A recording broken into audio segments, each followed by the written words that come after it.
Assalamualaikum warahmatullahi wabarakatuh. Apa kabar anak-anak? Semoga kalian dalam keadaan sehat walafiat ya semuanya. Bertemu lagi dengan Ibu dalam pembelajaran IPS kelas 9. Sebelum kita memulai pembelajaran kali ini, alangkah baiknya kita berdoa dulu agar belajar kita lancar. Bismillahirrahmanirrahim. Robbi zidni ilman warzuqni fahman. Amin. Adapun indikator pembelajaran kali ini yaitu menelaah ketergantungan antar uang dilihat dari konsep ekonomi, produksi, distribusi, konsumsi, harga pasar, dan pengaruhnya terhadap memanfaatkan persaingan sebagai peluang untuk meraih keunggulan ekonomi bangsa. Indikator keterampilannya yaitu menganalisis ketergantungan antar uang dilihat dari konsep ekonomi, produksi, distribusi, konsumsi, harga barang, dan pengaruhnya terhadap memanfaatkan persaingan sebagai peluang untuk meraih keunggulan ekonomi bangsa. Pembelajaran yaitu setelah mempelajari materi ini, kalian diharapkan dapat menguraikan keunggulan suatu bangsa, dapat menganalisis peluang meraih keunggulan di bidang ekonomi. Pada pertemuan kali ini, kita masih membahas tentang bab 3 yaitu ketergantungan antar uang dan pengaruhnya terhadap kesejahteraan masyarakat. Materi yang akan kita bahas yaitu tentang memanfaatkan persaingan sebagai peluang untuk meraih keunggulan ekonomi bangsa, yaitu yang pertama yang akan kita bahas adalah keunggulan suatu negara. 2. Peluang meraih keunggulan di bidang ekonomi. 1. Keunggulan suatu bangsa. Faktor yang mempengaruhi terjadinya perdagangan internasional antara lain ada 2. 1. Menurut teori keunggulan mutlak dan teori keunggulan komparatif. Yang pertama akan kita bahas adalah menurut teori keunggulan mutlak.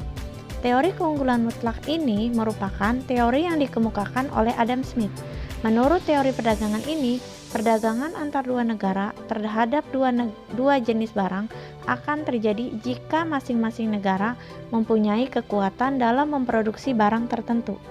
Menurut teori ini, suatu negara dapat disebut memiliki keunggulan mutlak dari negara lain jika negara tersebut memproduksi barang atau jasa yang tidak dapat diproduksi oleh negara lain.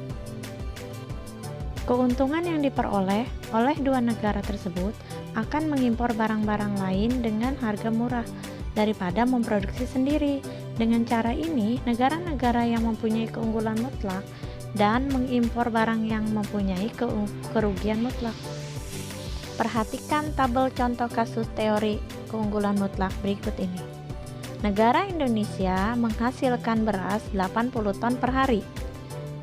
Negara Jepang menghasilkan 40 ton beras per hari. Negara Indonesia menghasilkan motor 80 unit per hari, sedangkan negara Jepang menghasilkan motor 160 unit per hari. Dasar tukar dalam negeri untuk Indonesia, 1 ton beras mengorbankan 1 unit motor. Sedangkan untuk Jepang, 1 ton beras mengorbankan 4 unit motor. Dasar tukar dalam negeri, 1 unit motor mengorbankan 1 ton beras bagi Indonesia. Sedangkan bagi Jepang, 1 unit motor mengorbankan 1/4 ton beras. Jadi, Indonesia unggul dalam memproduksi beras daripada Jepang. Sedangkan Jepang unggul dalam produksi motor daripada Indonesia. Jika kita lihat dari tabelnya, lebih baik Indonesia mengalokasikan sumber dayanya dan juga menspesialisasikan diri untuk fokus memproduksi beras. Kemudian Jepang lebih ke produksi motor.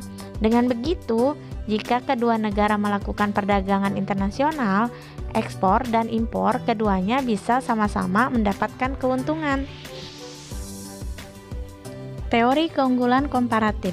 Teori keunggulan komparatif merupakan teori yang dikemukakan oleh David Ricardo. Menurut David Ricardo, perdagangan internasional terjadi apabila ada perbedaan keunggulan komparatif. Keunggulan komparatif menyatakan bahwa suatu negara mampu menghasilkan barang dan jasa lebih banyak dengan biaya murah daripada negara lain. Keuntungan-keunggulan komparatif yaitu dapat meningkatkan standar kehidupan dan pendapatannya jika negara tersebut melakukan spesialisasi produksi barang atau jasa yang memiliki produktivitas dan efisiensi tinggi. Perhatikan contoh kasus teori keunggulan komparatif berikut ini. Negara Indonesia menghasilkan TV 80 unit per hari, sedangkan Jepang menghasilkan TV 120 unit per hari. Negara Indonesia menghasilkan motor 80 unit per hari, sedangkan Jepang menghasilkan 160 unit per hari. Dasar tukar dalam negeri, satu TV mengorbankan satu motor untuk Indonesia, sedangkan untuk Jepang, satu TV mengorbankan 1,3 motor. Dasar tukar dalam negeri, satu motor mengorbankan satu TV bagi Indonesia, sedangkan untuk Jepang, satu motor mengorbankan 0,75 TV. Jepang unggul pada kedua jenis produk dari Indonesia. Keunggulan tertinggi pada produksi motor. Indonesia lebih lemah dari Jepang dalam dua jenis produk. Kelemahan terkecil pada produksi TV. Jika kita lihat dari tabel contoh keunggulan komparatif tersebut, alangkah lebih baik jika Jepang lebih fokus dan berspesialisasi pada produk motor. Kenapa? Karena pengorbanannya hanya 0,75 TV. Sedangkan Indonesia sebaiknya lebih fokus dan berspesialisasi pada produk TV karena pengorbanannya hanya satu motor. Nah, kalau sudah begitu, bisa dijamin keduanya dapat keuntungan saat melakukan perdagangan. 2. Peluang meraih keunggulan di bidang ekonomi. Berdasarkan keunggulan mutlak dan komparatif di atas, Indonesia memiliki komoditas unggulan bagi pasar dunia yaitu hasil pertanian, perkebunan, tambang, dan industri, dan merupakan produk unggulan di wilayah ASEAN. Adapun produk unggulan Indonesia antara lain sawit, karet, kopi, kakao, cengkeh, rempah-rempah, timah, batubara, emas, tembaga, nikel, bauksit, tekstil, kertas, dan pulp. Indonesia memiliki peluang yang besar dalam pasar bebas bila mampu memanfaatkan kekayaan sumber daya alam dan sumber tenaga kerja yang melimpah dengan baik sehingga menghasilkan barang yang mampu bersaing di pasar internasional dengan biaya produksi yang murah. Demikianlah pembahasan materi kita dalam pertemuan kali ini. Semoga kalian dapat memahami penjelasan dari materi yang Ibu jelaskan ya. Terima kasih, sampai jumpa pada pertemuan berikutnya. Wassalamualaikum warahmatullahi wabarakatuh.